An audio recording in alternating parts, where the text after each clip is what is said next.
Right, I think we are started. Hey everyone, this is going to be your tutorial on statistical analysis, getting you started with Google Sheets.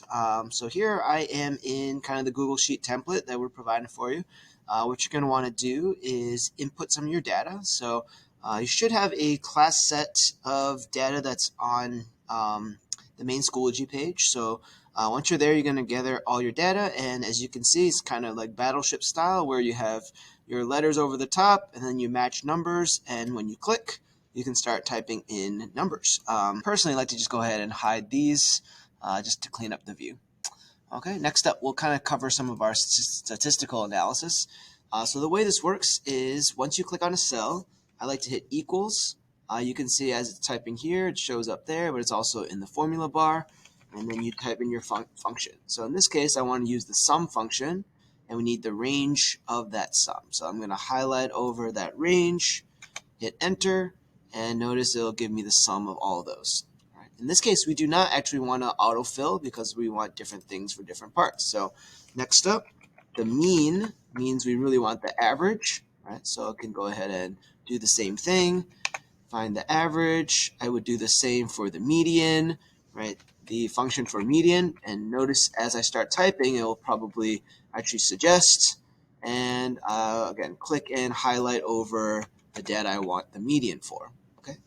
Same would be true for mode. The one thing for mode is this one, we do just want a single mode, so just hit that one. We'll grab that same section.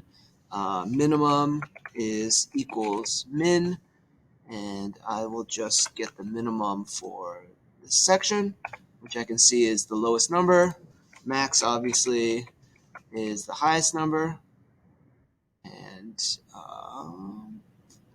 yeah, we can just do max here. Highest number out of the list there. All right, the last one here is a little bit different. We want the range. Now for the range, we actually want it to be the difference between maximum and minimum. So I can say equals, hit the maximum, hit subtract, hit the minimum, hit enter, and I see the range is about 4. Okay, and this is actually rounded up. I think the actual values have 2 decimal places. We'll just keep it as that 1 decimal place. And last but not least, standard deviation.